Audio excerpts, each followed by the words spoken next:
Obama was elected, and everyone said that he was the first president to be elected by the internet, or with enormous help from the internet. There were these years in which there was an enormous disruption of sort of politics by the internet. And then I was running Code for America at the time. We started really out of an inspiration of the ways in which the internet had disrupted politics, and said, well, how are we going to bring the principles and values of the web not just to getting folks elected, but to the business of actually governing, because it matters. It matters our involvement in the political process, what we think of actual government. If we have a good experience with government, we're likely to be much more involved, much more engaged as political citizens.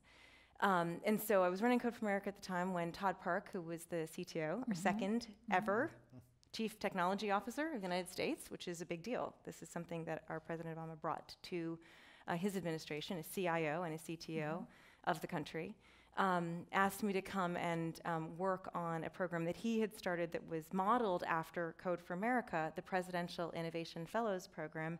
And I know of at least 2 people in the audience who were Presidential Innovation Fellows, and you guys should out the other ones. I don't know where they are. But this was an amazing, this has just been an amazing program that's really brought the best of Silicon Valley to government.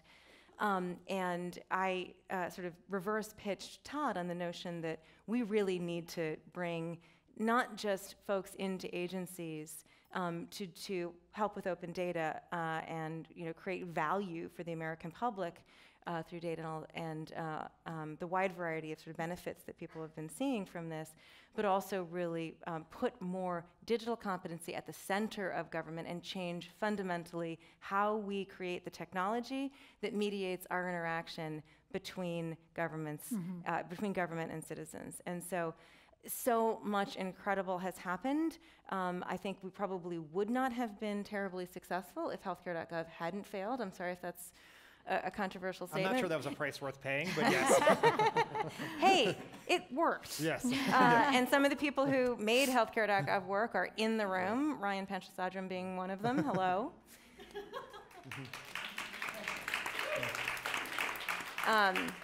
But in the end, we enrolled more people than we even had thought we would before the site failed. That's a pretty remarkable accomplishment. No, it's amazing. It's pretty amazing.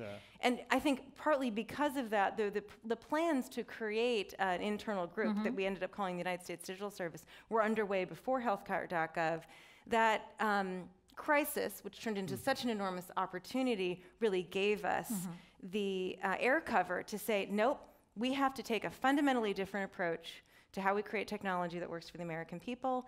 It has to be agile, it has to be iterative, it has to be user-centered, it has to be data-driven, and it has to work a lot more, though not entirely, a lot more like how Silicon Valley works. And I'm just incredibly proud that the people who came to this task, came to it with such an amazing desire to serve the public and have brought so much incredible change. So we have seen things like agile procurement now happening. We have seen wholesale reinventions of services that the government provides to citizens. We've seen that working also at the local and state level through Code for America. And I think it's an amazing thing, because I think as people start to have experiences with government that more match the experiences they have in their personal lives, my sincere hope and my wish for the world is that really makes people have a confidence in government that changes their experience with the political realm.